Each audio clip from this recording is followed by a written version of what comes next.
劉美娟準備好未？準備好啦。各位家庭觀眾，咁啊頭先咧講完風水啦，咁啊而家要講下運動啦。小朋友咧，因為哮喘咧，肺功能係比較弱啲嘅，所以咧今日我特別請咗氣功師傅張博士嚟教我哋兩招嘅。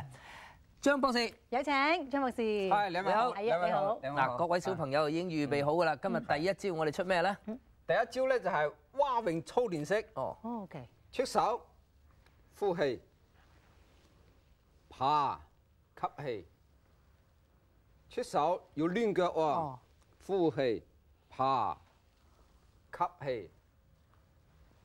出手，呼氣，爬。咁做咧2到3分鐘，可以增強肺嘅功能。呢個都好易嘅喎。咁第二招又係點嘅咧？第二招咧係8學2次。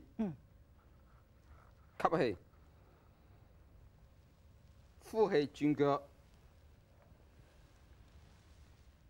重心向後吸，向前呼，向後吸，向前呼，好，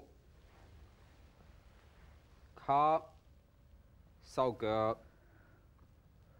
咁樣做咧2到3分鐘。又可以增強肺嘅功能，我嘅肺功能都加強好多，聲都大咗好多啊！所有小朋友以至到大朋友喺屋企多啲練咯。所謂有冇運就係運動，靠自己啦。冇錯啦。咁咧，其實哮喘除咗睇醫生之外咧，仲有好多嘢可以做㗎。咁我啱啱講完運動啦，咁而家要講下命咯噃。咁命者養生也。1、2。咩期嚟㗎？東國期咪 N 岸期咯。N 個以東 N 個一個直接。唔緊要嘅。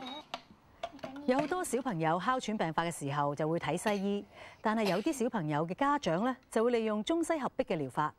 胡浩今年4歲，佢大概3歲開始有哮喘，西醫咧就幫佢穩定咗情況之後，胡太開始帶浩浩去睇中醫，要氹小朋友食中藥，過程一啲都唔簡單。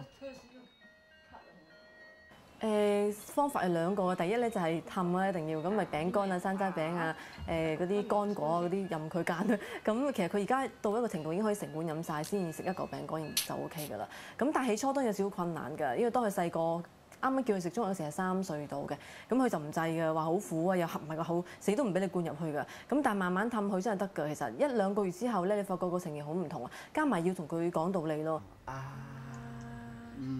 其實中醫對哮喘嘅小朋友咧，亦有一套理論，而且好多人咧都認為調理身體係中醫嘅專長。好啊，攞個手睇，呢個先嚇。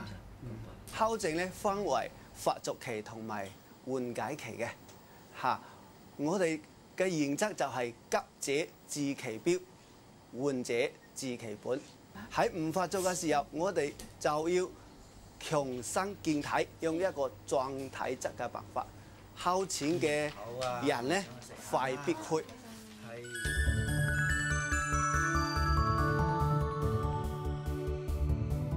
喺哮喘唔發作嘅時候咧，我哋就會用中醫嘅強壯體質嘅辦法，其中一個辦法就係食療啦嚇。我依家介紹一種咧，就係鴿拐大補湯，其中有鴿拐啊、北芪啊、黨參啊、淮參啊、藍棗、杞子。